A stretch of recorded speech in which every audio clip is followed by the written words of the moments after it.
So fixed were my eyes, and so intent upon satisfying a 10 years' thirst, that every other sense had been extinguished in me, and on one side and the other they had a wall of not caring.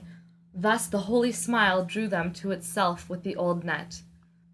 But when my sight had found the less again, I say the less with respect to the great object from which I was forced to turn, I saw that the glorious army had wheeled around upon its right, and, facing the sun and the seven flames, it was returning.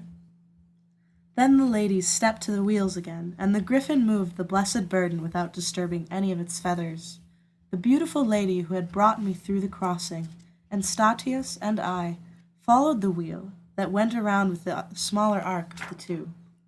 As we passed through the tall forest, empty through her fault who believed a serpent, we walked in time to an angelic music.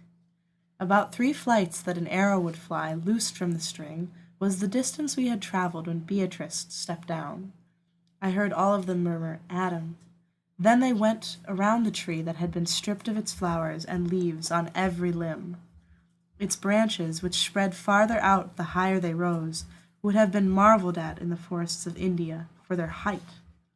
Blessed are you, Griffin, who did not pick from this tree, though it tastes sweet, with your beak, for the belly writhes with pain because of it. So the others shouted around the massive tree, and the twice-born animal said, "Thus is preserved the seat of all righteousness." And turning to the shaft he had drawn, he brought it to the foot of the widowed trunk, and left it bound to the tree from which it had been made. Taking on color, less than roses but more than violets, the tree once more renewed itself, whose limbs had been so bare. I did not understand, nor can I sing here the hymns that company was singing there, nor could I hear the music to the end. As a painter who paints from a model, I would depict how I passed into sleep, but let him truly paint falling asleep who will. So I go on to when I woke, and I say that a splendor broke the veil of my sleep, and a call, "Stand up! What are you doing?" So I came back to myself, and saw that compassionate lady standing over me who at first along the stream had led me. And all doubtful I said, "Where is Beatrice?" To which she answered, "See, she is sitting there on the root, with the new leaves over her. See the company sitting around her. The others have gone upward, following the griffin with sweeter and deeper song." And I do not know whether she said more, for in my eyes already was the one who had closed in me every other attention. She was sitting by herself on the bare ground, left there as the chariot's guardian, which I had seen the twice-born beast fasten. The 7 nymphs in a ring made of themselves a cloister for her, with those lights in their hands which are safe from the north and the south winds. Here you will be a forester for only a little while, and without end will be with me a citizen of that Rome of which Christ is Roman. So, for the good of the world whose life is evil, fix your eyes on the chariot, and when you are back there again, write what you have seen. So Beatrice said, and I, who was wholly devoted to the feet of her commands, gave over to her wishes my eyes and mind. Never did fire with so swift a motion drop out of a dense cloud, coming down the whole distance from the farthest confine, as I saw the bird of Jove descend upon the tree, tearing not only the new leaves and the flowers, but the bark also. And with its full force it struck the chariot, so that it shied like a vessel in a storm, washed by the waves now to starboard, now to port.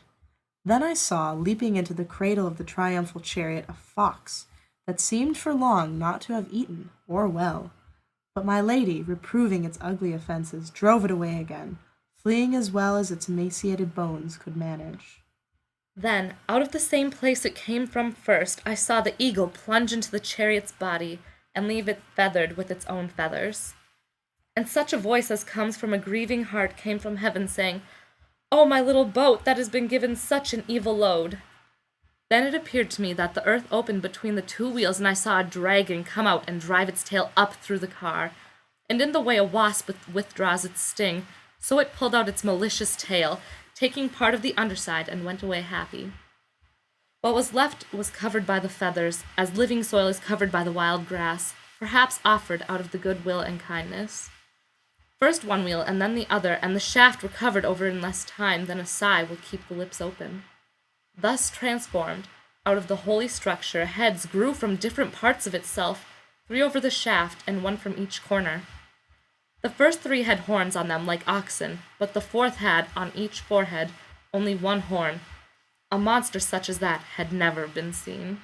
Secure as a stronghold on a mountain high, a whore appeared to me, loose in her gown, sitting on it, brows raised, looking around. And I saw a giant standing beside her, as though to make sure she was not taken from him, and again they kissed each other.